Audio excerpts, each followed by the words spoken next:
নমস্কাৰ এই মুহূৰ্তত আহি পৰিছে ৰাতিপুৱাৰ কেইবাটাও গুৰুত্বপূৰ্ণ খবৰ। আজি হৈছে 8 লাখ লাখ মহিলাৰ বাবে ভাল খবৰ আহি পৰিছে। প্ৰতিগৰাকী মহিলা একাউণ্টত চৰকাৰে প্ৰদান কৰিব 10,000 কোটি টকা। পিএম কিষাণৰ প্ৰতিজন হিতাধিকাৰী একাউণ্টত কেন্দ্ৰীয় চৰকাৰে 4,000 কোটি টকা প্ৰদান কৰিব। কিমান তাৰিখত চৰকাৰে পিএম কিষাণ টকা সোমাই দিব আপোনাৰ বেংক একাউণ্টত? লাখ লাখ অনাদায়ী হিতাধিকাৰীৰ বাবে এটা ভাল খবৰ। 10 তাৰিখত 10 বজাৰ লগে লগে লাখ লাখ মহিলা একাউণ্টত চৰকাৰে প্ৰদান কৰিব 1250 টকাকৈ। যদি আপোনাৰ ৰেচন কাৰ্ড আছে তেনে ক্ষেত্ৰত আপোনাৰ একাউণ্টত সোমাব 2,000 কোটি টকা। চৰকাৰে নতুন আঁচনি ৰূপায়ণ কৰিছে। যদি আপুনি চৰকাৰী ঘৰ পোৱা নাই অতি শীঘ্ৰে চৰকাৰী ঘৰৰ বাবে কৰক আবেদন। আপুনি কেনেকৈ আবেদন কৰিব, কি কি নথি পত্ৰ লাগিব সম্পূৰ্ণকৈ জনাই দিয়া হ'ব ভিডিঅ'টোৰ জৰিয়তে। লগতে কেইবাটাও ৰাজনৈতিক খবৰৰ লগতে অৰাজনৈতিক খবৰ যুগুত কৰা হৈছে আজিৰ দিনটোত। গোটেই অসম তথা ভাৰতৰ বিভিন্ন প্ৰান্তৰ পৰা যুগুত কৰা হৈছে কেইবাটাও ডাঙৰ খবৰ। এনেবোৰ খবৰ নিতৌ পাই থাকিবলৈ চেনেলটি ছাবস্ক্ৰাইব কৰি ভিডিঅ'টো এটা লাইক কৰিবলৈ নাপাহৰিব। আজিৰ আমাৰ প্ৰথম খবৰ গুৰুত্বপূৰ্ণ খবৰ হৈছে অসমবাসীৰ বাবে এটা ডাঙৰ খবৰ প্ৰস্তুত কৰা হৈছে লাখপতি বাইদেউৰ তালিকা।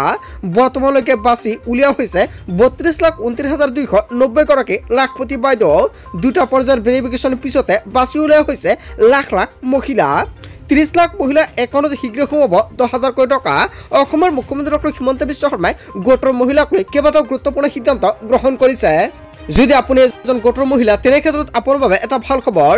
এই ধনৰাশি উপাৰ্জনমুখী কামত ব্যৱহাৰ কৰাৰ পৰামৰ্শ প্ৰদান কৰিছে মুখ্যমন্ত্ৰীগৰাকী। এতিয়াও চলি আছে ভেৰিফিকেশ্যনৰ কাম কাজ আৰু চৰকাৰে 9 তাৰিখত এখন নতুন তালিকা প্ৰকাশ কৰিব। 9 জুনত যদি তালিকাত আপোনাৰ নামটো থাকে তেনে ক্ষেত্ৰত আপোনাৰ একাউণ্টত চৰকাৰে প্ৰদান কৰিব 10,000 কোটি টকা। শীঘ্ৰে বেংক একাউণ্টত ধন প্ৰদানৰ দিন ঘোষণা কৰা হ'ব বুলি অসমৰ মুখ্যমন্ত্ৰী ডক্টৰ হিমন্ত বিশ্ব শৰ্মাই মুকলিকৈ উল্লেখ কৰিছে। স্বনিৰ্ভৰশীল মহিলাসকলৰ বাবে উৎপাদিত সামগ্ৰীৰ বজাৰ প্ৰদানৰ চিন্তা চৰ্চা কৰিছে যাতে সকলো মহিলা নিজে কিবা এটা ব্যৱসায় কৰিব পাৰে। তাৰ বাবে এই চিন্তা চৰ্চা কৰিছে মুখ্যমন্ত্ৰী ডক্টৰ হিমন্ত বিশ্ব শৰ্মাই। প্ৰস্তুত কৰা হৈছে লাখপতি বাইদেউৰ নতুন তালিকা আৰু 9 জুনত চৰকাৰে নতুন তালিকা প্ৰকাশ কৰিব। আপুনি কেনেকৈ তালিকা চেক কৰিব যদি আপুনি নাজানে নিশ্চয় কমেণ্ট কৰি জনাই দিব। ৰাতিপুৱা 9 বজাৰ লগে লগে আপুনি লাভ কৰিব ভিডিঅ'টো। তাৰ পিছত অসমবাসী ৰাজুক জনাইছে আমাৰ পৰৱৰ্তী খবৰ গুৰুত্বপূৰ্ণ খবৰ। লগতে ডাঙৰ খবৰ 50,000 টকা পৰ্যন্ত ঋণ লোৱা মহিলাৰ ঋণ মাফ। 25,000 পৰা 50,000 টকালৈকে ঋণ লোৱা মহিলাৰ ঋণ উভতাই দিলে চৰকাৰে। ব্লক অনুসৰি মহিলাসকলক প্ৰদান কৰা হ'ব চাৰ্টিফিকেট। 78,046 গৰাকী মহিলাৰ ঋণ মাফ কৰা হৈছে। আপুনি মাইক্ৰ' ফাইনেন্সৰ ঋণ লৈছে নেকি? তেনে ক্ষেত্ৰত আপোনাৰ ঋণ মাফ কৰিছে নে নাই চৰকাৰে নিশ্চয় কমেণ্ট কৰি জনাই দিব। ঋণ মাফৰ বাবে 223 কোটি টকা ব্যয় কৰিছে চৰকাৰে। অসমৰ ভিতৰত সৰ্বাধিক যোৰহাটৰ মহিলাই উভতাই দিব পৰা নাছিল ঋণ। যোৰহাট 12,647 গৰাকী মহিলাই ঘূৰাই দিব পৰা নাছিল এই ঋণ। চাৰ্টিফিকেট পোৱাৰ পিছত পুনৰ ঋণৰ বাবে আবেদন কৰিব পাৰিব মহিলাসকলে। অসমৰ মুখ্যমন্ত্ৰী ডক্টৰ হিমন্ত বিশ্ব শৰ্মাই মাইক্ৰ' ফাইনেন্সৰ ঋণক লৈ কেইবাটাও গুৰুত্বপূৰ্ণ মন্তব্য কৰিছে। আপুনি মাইক্ৰ' ফাইনেন্সৰ ঋণ লৈছিল নেকি? তেনে ক্ষেত্ৰত আপোনাৰ বাবে আহি পৰিছে এটা ডাঙৰ খবৰ। যদি আপোনাৰ ঋণটো মাফ হৈছে তেনে ক্ষেত্ৰত পুনৰ আপুনি ঋণ ল'ব পাৰিব। আপুনি 25,000 পৰা 50,000 টকালৈকে ঋণ লৈছে নেকি? যদি আপোনাৰ ঋণটো মাফ কৰিছে মুখ্যমন্ত্ৰী ডক্টৰ হিমন্ত বিশ্ব শৰ্মাই নিশ্চয় আপুনি কমেণ্ট কৰি জনাই দিব। তাৰ পিছত অসমবাসী ৰাজুক জনাইছে আমাৰ পৰৱৰ্তী খবৰ গুৰুত্বপূৰ্ণ খবৰ। লগতে ডাঙৰ খবৰ অৰুণোদয় হিতাধিকাৰীসকলৰ বাবে অত্যন্ত গুৰুত্বপূৰ্ণ এটা সভা আৰু এই সভাত উপস্থিত থাকিলে আপুনি লাভ কৰিব নতুনকৈ অৰুণোদয় আঁচনি। অৰুণোদয় লাভ কৰা লগতে কেইবাটাও গুৰুত্বপূৰ্ণ সিদ্ধান্ত গ্ৰহণ কৰিছে। অৰুণোদয় লাভ কৰাক লৈ চৰকাৰে নতুন নিয়ম সলনি কৰিছে। লগতে বহুতো হিতাধিকাৰীৰ নাম কৰ্তন কৰা হৈছে অৰুণোদয় তালিকাৰ পৰা। এই মাহৰ 10 জুনত বহুতো হিতাধিকাৰী নাপাব অৰুণোদয় টকা। অৰুণোদয় লাভ কৰা আৰু বঞ্চিতসকলে এই সভাত উপস্থিত থাকিবলৈ আহ্বান জনাইছে চৰকাৰে, কিয়নো বহুতো মহিলাৰ নাম কৰ্তন কৰা হৈছে। যদি আপোনাৰ নামটো কৰ্তন কৰা হৈছে তেনে ক্ষেত্ৰত আপুনি সভাত গৈ নিজৰ নাম অন্তৰ্ভুক্ত কৰিব পাৰিব। পূৰ্ণ অৰুণোদয় পোৱা সকলোৱে কৰিব লাগিব পঞ্জীয়ন। যদি আপুনি এজন অৰুণোদয়ৰ পুৰণি হিতাধিকাৰী আপোনাৰ নামটো কৰ্তন কৰা হৈছে নেকি? তেনে ক্ষেত্ৰত জুন মাহৰ ভিতৰতে কৰিব লাগিব এইকেইটা কাম। অন্যথা কিন্তু অৰুণোদয় তালিকাৰ পৰা আপোনাৰ নামটো কৰ্তন হ'ব। বহু পুৰণি হিতাধিকাৰীৰ নাম কৰ্তন কৰা হ'ব অৰুণোদয় তালিকাৰ পৰা। অৰুণোদয়ৰ তৃতীয়ত নাথাকিব চৰকাৰী চাকৰি পোৱা লোকসকল। একোটা সমষ্টিৰ 40,000কৈ অৰুণোদয় হিতাধিকাৰী নিৰ্বাচিত কৰিব চৰকাৰে। ঘৰত ৰেচন কাৰ্ড থাকিলে অৰুণোদয়ৰ বাবে কৰিব পাৰিব আপুনি আবেদন। ৰেচন কাৰ্ড থকা সকলো মহিলাক নিৰ্বাচিত কৰা হ'ব অৰুণোদয়ৰ বাবে। যোৰহাটত মুখ্যমন্ত্ৰী ডক্টৰ হিমন্ত বিশ্ব শৰ্মাই অৰুণোদয়ৰ প্ৰতিজন হিতাধিকাৰীলৈ কেইবাটাও সুখবৰ প্ৰদান কৰিছে। যদি কোনোৱে ভাবিছে নতুনকৈ আবেদন কৰিব তেনে ক্ষেত্ৰত অতি শীঘ্ৰে নতুনকৈ আবেদন কৰক। আপুনি ক'ত গৈ আবেদন কৰিব আৰু কাৰ লগত গৈ যোগাযোগ কৰিব? এতিয়া আপোনাৰ গাঁৱত যিখন জীৱিকা সখী বাইদেউ আছে আপুনি তাৰ লগত যোগাযোগ কৰক, কিয়নো জীৱিকা সখী বাইদেউসকলক দায়িত্ব দিছে চৰকাৰে। যদি আপুনি এতিয়ালৈকে অৰুণোদয় আঁচনিত নামটো অন্তৰ্ভুক্ত কৰা নাই অতি শীঘ্ৰে কৰাই ৰাখক।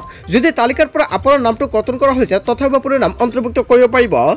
তাৰ পিছত অসমবাসী ৰাজ্যক জনাইছো আমাৰ পৰৱৰ্তী খবৰ গুৰুত্বপূৰ্ণ খবৰ লগতে ডাঙৰ খবৰ প্ৰধানমন্ত্ৰী কিষাণ সন্মান নিধি যোজনাৰ ধন লাভ কৰা কৃষকৰ বাবে ভাল খবৰ কিয়নো নতুন বছৰত বৃদ্ধি হ'ব পাৰে পিএম কিষাণৰ ধনৰাশি হয় বন্ধুসকল পিএম কিষাণৰ ধন বৃদ্ধি হ'ব পাৰে কিন্তু কিমান টকাকৈ বৃদ্ধি হ'ব পাৰে দুগুণলৈ বৃদ্ধি হ'ব পাৰে ধনৰ পৰিমাণ বছৰি ৬,০০০ টকাৰ হ'লে ১২,০০০ টকালৈকে বৃদ্ধিৰ পৰামৰ্শ কৃষি মন্ত্ৰালয়ৰ সংসদীয় কমিটিয়ে চৰকাৰে আগবঢ়াইছে এই পৰামৰ্শৰ ভিত্তিত কেন্দ্ৰীয় চৰকাৰে গ্ৰহণ কৰিব সিদ্ধান্ত ২০২৫-২৬ বৰ্ষৰ বিত্তীয় বাজেটত বৃদ্ধি কৰিব পাৰে পিএম কিষাণৰ পুঁজিৰ পৰিমাণ হয় বন্ধুসকল আচলতে পিএম কিষাণে যিখন কিস্তি ২,০০০ টকা প্ৰদান কৰে সেই কিস্তিক লৈ আপুনি কি ক'ব আচলতে টকা বৃদ্ধি কৰিব লাগে না নাই জনতাই কি ক'ব যদি আপুনি এজন পিএম কিষাণ হিতাধিকাৰী তেনে ক্ষেত্ৰত আপোনালোকৰ সকলোৱে জানে বছৰত ৪,০০০ টকা প্ৰদান কৰে অথবা ৪ মাহৰ মূৰে মূৰে চৰকাৰে প্ৰদান কৰে আপোনাৰ বেংক একাউণ্টত ২,০০০ টকা এই টকা বৃদ্ধি কৰিব লাগে না নাই নিশ্চয় যদি কিবা আপোনালোকৰ মন্তব্য কৰিব লগা থাকে আপোনালোকৰ মন্তব্যটো নিশ্চয় কমেণ্ট কৰি জনাই দিব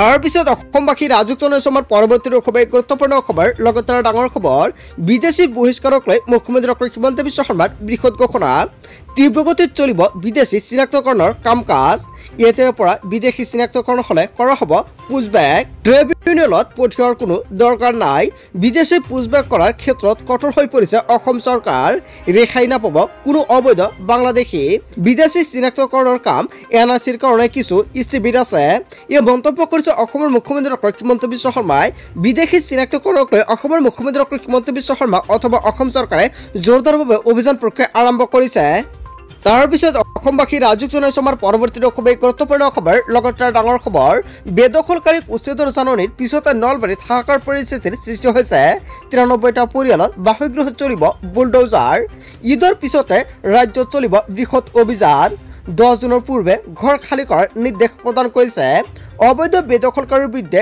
ৰাজ্যত পুনৰ চলিব উচ্ছেদ অভিযান প্ৰশাসনৰ জাননীৰ পিছতে হাহাকাৰ লাগিছে বেদখলকাৰীৰ মাজত মুঠ ৪৫২ বিঘা ভূমিত চলিব উচ্ছেদ অভিযান 10 জুনৰ পূৰ্বে বেদখলকাৰী খালী কৰাৰ বাবে নিৰ্দেশ প্ৰদান কৰিছে বৰক্ষেত্ৰী ৰাজচক্ৰ বিষয়াৰ কাৰ্যালয়ে জাৰি কৰিছে এই জাননী হাতৰা পৰিব প্ৰাথমিক বিদ্যালয় অংগনবাড়ী কেন্দ্ৰটো বৰক্ষেত্ৰী ৰাজচক্ৰৰ অন্তৰ্গত তাৰপিছত অসমবাসী ৰাজ্যক জনাইছো আমাৰ পৰৱৰ্তী খবৰ গুৰুত্বপূৰ্ণ খবৰ লগতে ডাঙৰ খবৰ মুখ্যমন্ত্ৰী জীৱনৰ অনুপ্ৰেৰণা আঁচনিৰ অনুমোদন জনাইছে ২৫,০০০ টকা লাভৰ বাবে শীঘ্ৰ কৰক বুলি আবেদন আজিৰ পৰা চৰকাৰে আবেদন প্ৰক্ৰিয়া মুকলি কৰিছে ধন লাভৰ বাবে পৰ্টেলত কৰিব লাগিব আবেদন শীঘ্ৰে মুকলি হৈছে পৰ্টেল বিশ্ববিদ্যালয়ত গৱেষণা কৰি থকা শিক্ষাৰ্থীয়ে লাভ কৰিব ২৫,০০০ টকা এককালীন সাহায্য আনহাতে দিব্যাংগসকলে লাভ কৰিব ৪০,০০০ টকাৰ এককালীন সাহায্য চৰকাৰী বিশ্ববিদ্যালয়ত গৱেষণা কৰি থকা শিক্ষাৰ্থীয়ে কৰিব পাৰিব এই সাহায্যৰ বাবে আবেদন এইকেইটা অঞ্চলত এনেকুৱাকৈ ভয়ংকৰভাৱে চলাব উচ্ছেদ অভিযান ইয়াৰ বিষয়ে জনতাই কি ক'ব যদি জনতাৰ কিবা মন্তব্য কৰিব লগা থাকে আপোনালোকৰ মন্তব্য নিশ্চয় কমেণ্ট কৰি জনাই দিব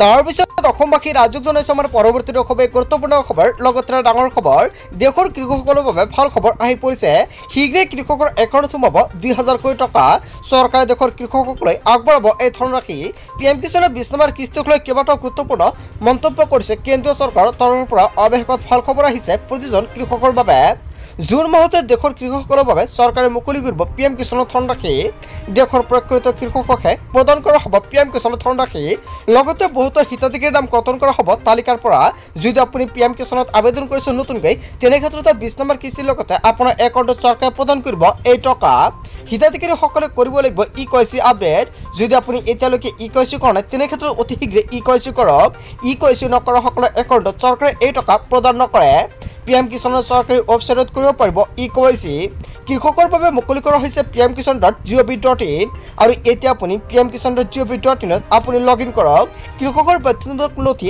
আপলোড দি পঞ্জী নম্বৰ সন্নিবিষ্ট কৰক ক্যাপচা কোড সন্নিবিষ্ট কৰি সম্পূৰ্ণ কৰক EKYCৰ কাম মোবাইলতে পৰীক্ষা কৰক আপোনাৰ নাম আছে না নাই হিতাধিকাৰী তালিকাত চাৰিটা প্ৰক্ৰিয়াৰ মাজেৰে পৰীক্ষা কৰক আপোনাৰ নাম www.pmkisan.gov.in পৰীক্ষা কৰিব পাৰিব নিজৰ নাম ক্লিক কৰক হিতাধিকাৰী তালিকা অপচনত তাৰ পিছতে ড্ৰপ ডাউন অপচনত গৈ ৰাজ্য জিলা লগতে উপজিলা ব্লক গাঁৱৰ নাম সন্নিবিষ্ট কৰক আপুনি লগে প্ৰত্যক্ষ কৰিব পাৰিব এখন তালিকা আৰু তালিকাত যদি আপোনাৰ নাম আছে তেনে ক্ষেত্ৰত আপোনাৰ একাউণ্টত পিএম কিষাণৰ ২০ নম্বৰ কিস্তিৰ ধন প্ৰদান কৰিব কেন্দ্ৰ চৰকাৰে সো বন্ধু-বান্ধৱীসকল গোটেই অসম তথা ভাৰতৰ বিভিন্ন প্ৰান্তৰ পৰা যুগত হৈছে কেইবাটাও ডাঙৰ খবৰ এনেবোৰ খবৰ নিতৌ পাই থাকিবলৈ চেনেলটি সাবস্ক্ৰাইব কৰি ভিডিঅ'টো এটা লাইক কৰিবলৈ নাপাহৰিব so thank you for watching full video